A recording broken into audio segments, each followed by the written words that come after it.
Hey everybody, welcome back to Jimmy Does Knitting. Today I thought we would try something a little different. It is a new moon in Cancer today, and therefore there is no Ashtanga, just based on certain lineages. On new moons and full moons, basically take a break in yoga. So I wanted to share some yoga with you. I had my mat set up because I was going to do some yin today, and talk about what I do to keep my wrists healthy for knitting.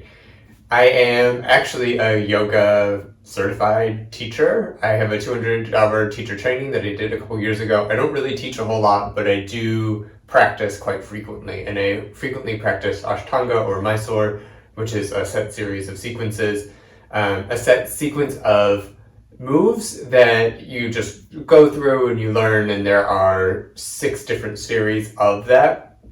And sometimes you just need a break. So today is the break day.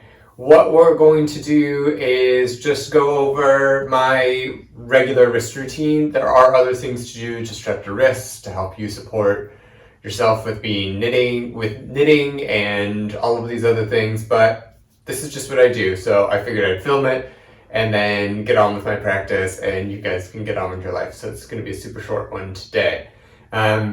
First thing I like to do is I like to clear the space. So over here I have a little dish, and this has it has sage and it has some Palo Santo in it. Sometimes I use incense, but today I figured we would do some Palo Santo.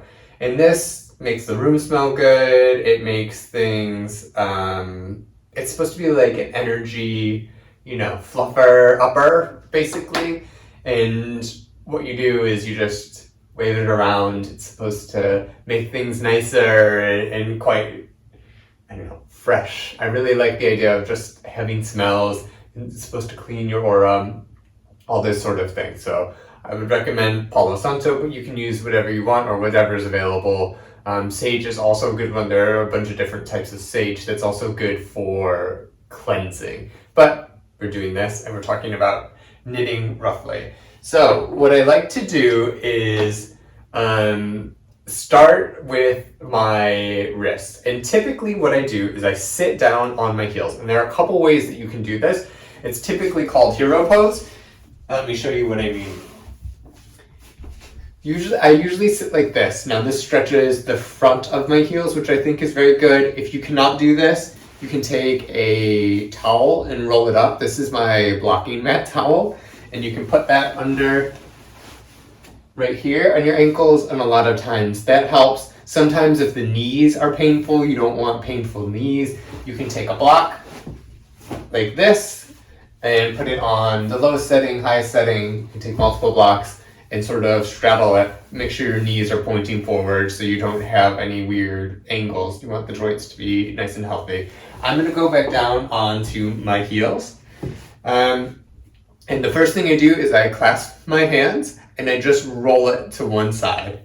And I do about 20 of those. So let's do that together. 1, 2, 3, 4, 5, 6, 7, 8, 9, 10, 11, 12, 13, 14, 15, 16, 17, 18, 19, 20.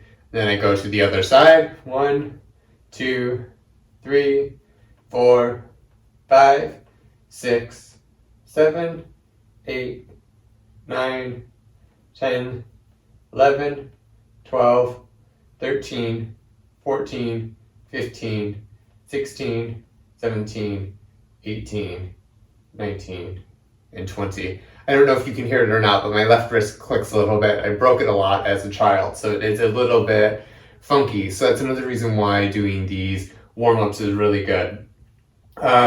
Next thing that you do is you essentially immobilize the wrist, the ligaments, and you want to just rotate the wrist joint. And so what I do is I grab right below the wrist with my hand, I make a fist, and then I rotate my wrist in one direction. I'll do that for 20 times, and then I rotate my wrist in another direction, and I do that for 20 times. And by holding this, it prevents like arm movement. So you're not necessarily like all wiggly. It's really concentrating on the joints. And what this does is it warms up the ligaments in your arm, both in the front and the back. So it gives them a little bit of exercise and strength and like elasticity.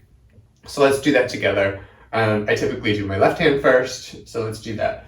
1, 2, 3, 4, 5, 6, 7, 8, 9, 10, 11, 12, 13, 14, 15, 16, 17, 18, 19, 20.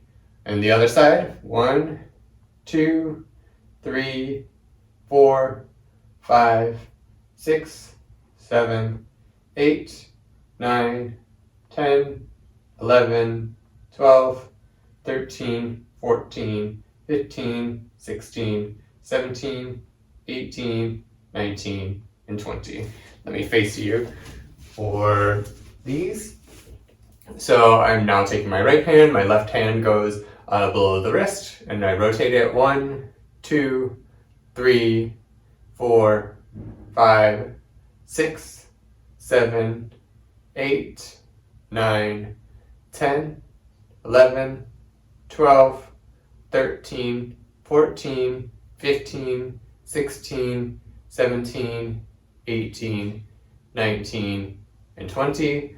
And then the other side, 1, 2, 3, 4, 5, 6, 7, 8, 9, 10, 11, 12, 13, 14, 15, 16, 17, 18, 19, and 20.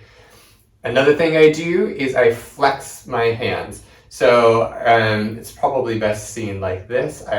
I'm also double jointed, so don't expect that your hands go back this far, but what you do is you just expand your hands and push all your fingers out as far as the way as you can from the palm and flex, and then you pulse the joints.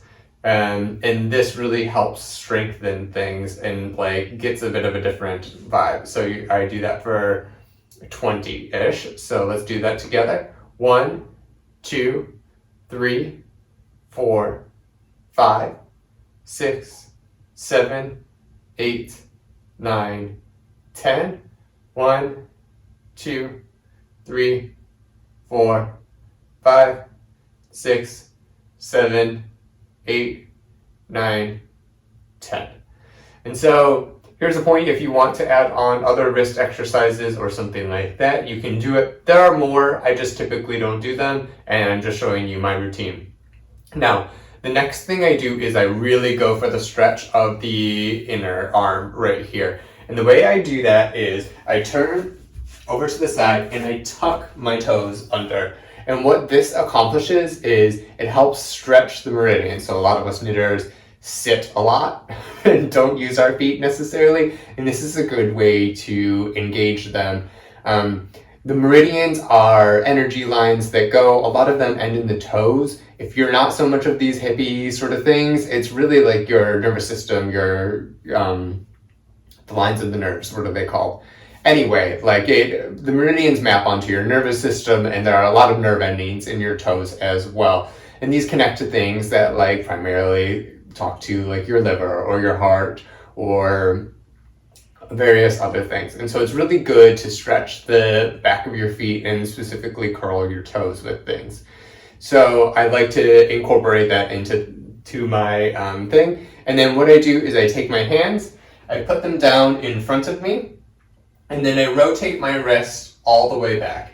Now, depending on how you are, you may not be able to rotate your wrist all the way back. Maybe to the side is fine. Or maybe back works for you. If you want to make it easier, walk your arms in a little bit, and that way you have less stretch. If you want to make it a little bit more challenging, you can walk your arms out, and then perhaps even bend a little bit in the elbow to really stretch the ligaments. And so You can do a static stretch by just keeping them like this, or you can pulse a little bit, which also stimulates the nerve endings, and then also helps to work the ligaments a little bit more in terms of like loosening them up. So I tend to like to pulse. I think it passes the time a little bit better for me. And then I do that for however long I need. It depends on how much I've knitted in terms of what I like to do with the pulsing. And that really stretches the underside of the arm. And then as a counter pose, I sit up. If this is too much for you, untuck your toes, go back down to hero pose, or you can stay here. And what I like to do is the opposite move and flatten my palms. So it's my palms are facing up and my hands are at a 90-degree angle, and that works the exterior ligaments. Now, I'm going to show you over here. If when you do this, you're going to feel like an old person because your ligaments take a long time to stretch and like change. So if you're flexing one way and your ligaments got used to that, and then you're flexing the other way, it's not going to be able to like flex fully right away. So please be gentle with yourself. We don't want to do any damage. This is for health, and get that all set. After that's done, that's what I do. You can shake it out a little bit. You can move your hands. You can rotate them. You can do whatever you want. Typically, here's the point where I lie down and I chill for a little bit right before I start my yoga practice. So thank you all for joining me. Let me know in the comments if you like this sort of thing.